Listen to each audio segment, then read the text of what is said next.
안녕하세요. 시대명리학 한별이라 합니다. 오늘 이 시간에는 나이 사주로 보는 매매운에 대해서 알아보는 시간이 되겠습니다. 매매운에는 여러 가지가 있습니다. 다만 오늘 공부의 중점은 부동산 매매, 즉 집을 팔고 사는 데 대하여 중점적으로 공부하여 보겠습니다. 그렇다면 나이 사주로 매매운을 어떻게 볼 것인가? 매매운을 정확하게 판단 분석하자면 첫째, 편인이 길어야 합니다. 왜냐하면 편인이란 매매 문서운을 표시하기 때문입니다. 다음은 둘째, 편제가 길어야 합니다. 그것은 편제란 시세를 말하고 값을 말하기 때문입니다. 즉 다시 말하자면 편제가 길한 시기에는 자기가 원하는 값에 매매를 할 수 있고, 또한 시세보다 싸거나 높게 매매를 할 수 있기 때문입니다. 자, 그럼 이 사주를 가지고 공부하여 봅시다. 이 사주는 계해년 경신월 무술일 신유시에 태어난 여성분이 사주라 하겠습니다. 그리고 현재 대운이 갑자대운입니다. 갑자대운 자체가 문서 매매운이 길한 대운이 되는 것입니다. 따라서 지난 2020년도 경자 내내 집을 사게 되는 것입니다. 그렇다면 새로 산 집이 어떤 집인가를 알아볼까요? 첫째, 새로 산 집이 오래된 건축물이 아니라 보겠습니다.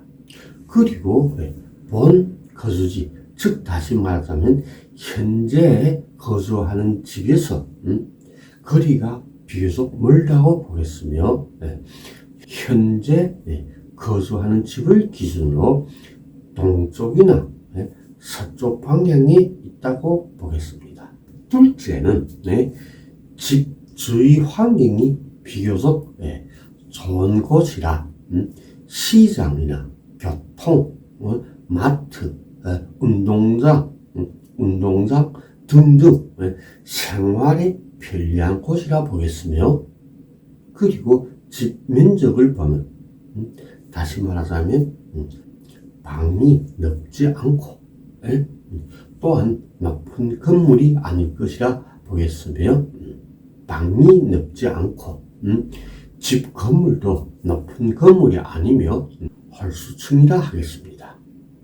세 번째는 이 집을 구입한 시기가 음력으로 3월달에 아니면 7월달이나 늦으면 11월달이라 하겠으며, 또한 이 시기에 집을 산다면 본인이 원하는 가격대에 샀다고 하겠습니다.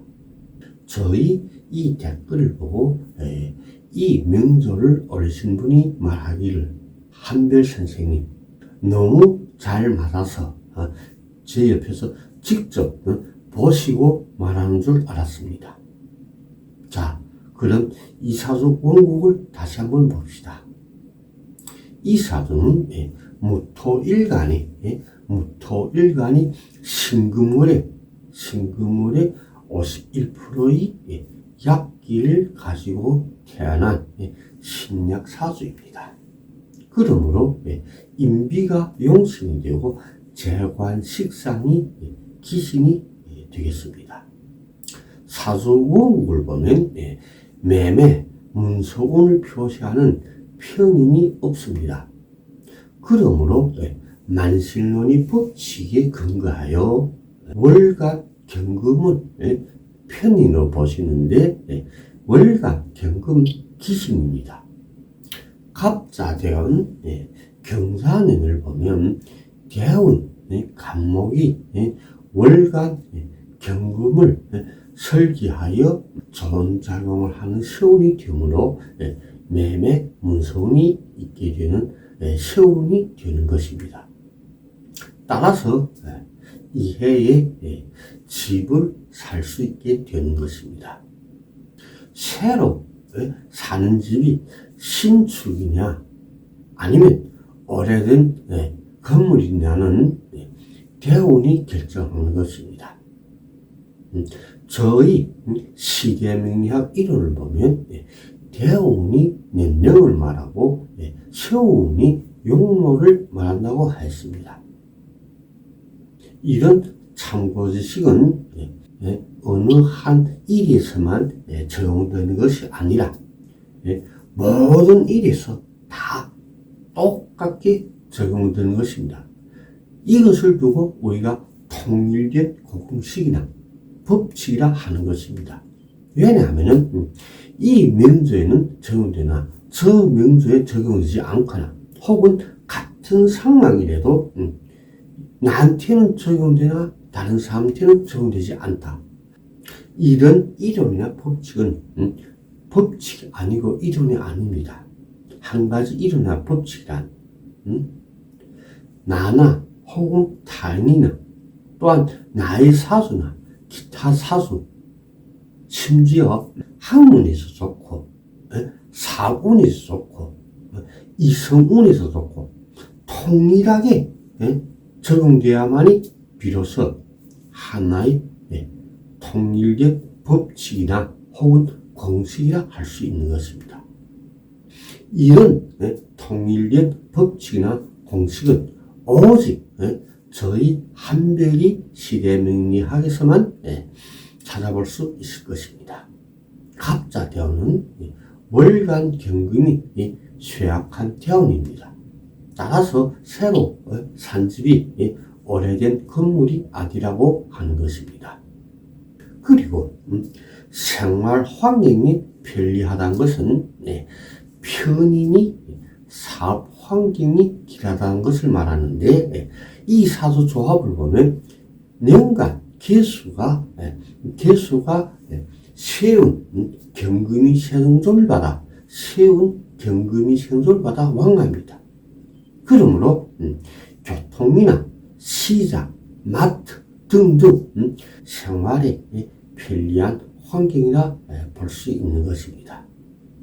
또한 재성이 좋은 작용을 하니 본인이 원하는 값이나 시세에 비해 낮은 혹은 싼 값에 집을 살 수 있다고 보는 것입니다. 그럼 다른 사주 하나 더 볼까요?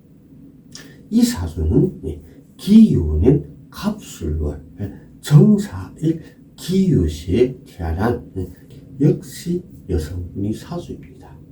이분이 질문글을 보면은 현재 집 매매가 잘 되지 않아 어느 때쯤 매매가 가능한가에 대한 질문입니다. 제가 이 사주를 보고 올해는 기묘대운 기해년입니다. 올해의 년운이 작용을 보면 본인이 집을 팔고 싶어하는 생각이 많은 한 해로서 웬간하면 미치더라도 팔려고 생각하는 한 해라 하겠습니다.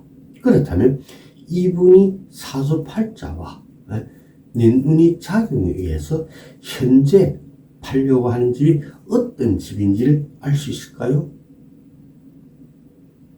아마 대부분 예측인들이 머리를 흔들 것입니다. 어떻게 아느냐고. 그것을 알 수 있다면 무당이지 아니면 신선이지 이렇게 말할 것입니다. 하지만 저 한별이 시대명리학에서는 능히 가능합니다. 자, 그럼 지금 팔려고 하는 집이 어떤 집인지를 알아봅시다. 현재 팔려고 하는 집을 보면 수서문자, 신축이 아닙니다. 즉 오래된 건축물이라 하겠습니다. 또한 높은 건축물도 아니고 방도 큰 방이 아니라 보겠습니다. 하지만 주위 환경이 좋아서 정류장이라든가 마트, 시장 등등 생활에 편리한 곳이라 하겠습니다. 다만 한 가지 높은 값을 받을 수 있는 곳이 아니라 어떻게 보면 시세가 낮거나 혹은 편백한 곳에 위치했다고 보겠습니다. 그러므로 첫째는 높은 값을 혹은 본인이 원하는 값을 받지 못할 것이고, 또한 올해는 편인이 흉한 시운입니다. 따라서 집을 팔기는 쉽지 않을 것입니다. 다만 싼 값에 본인이 미치더라도 싼 값에 팔려면은 음력 9월달이나 12월달에 기회가 있을 것입니다. 하지만 역시 매매가 성공될 확률은 매우 낮다고 보겠습니다. 왜냐하면 올해 세운 자체가 매매의 흉한 세운이 되기 때문입니다. 저희 이 댓글을 보고 질문자님이 하시는 말이 정말 감사합니다.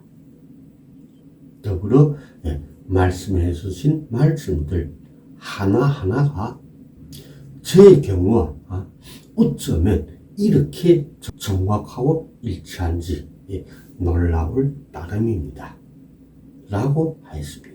저희 이 글을 보고 사주팔자로 이런 것도 풀이할 수 있는지 신기해하면서도 믿지 않는 분들이 많을 것입니다. 하지만 저 한별이 말하고 싶은 것은 이것이 바로 사주풀이 통변이고 또한 명리학이라 하겠습니다.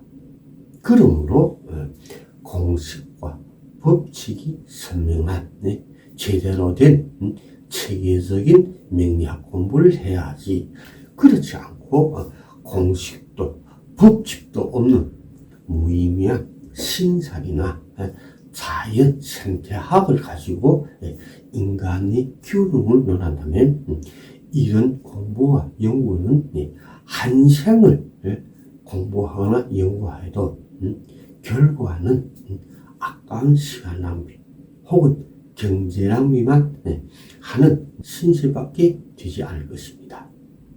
자, 그럼 오늘 공부도 여기서 마치겠습니다. 다음 시간에는 시험 합격운에 대해서 알아보는 시간이 되겠습니다. 오늘도 시청해주신 여러분 고맙습니다. 감사합니다.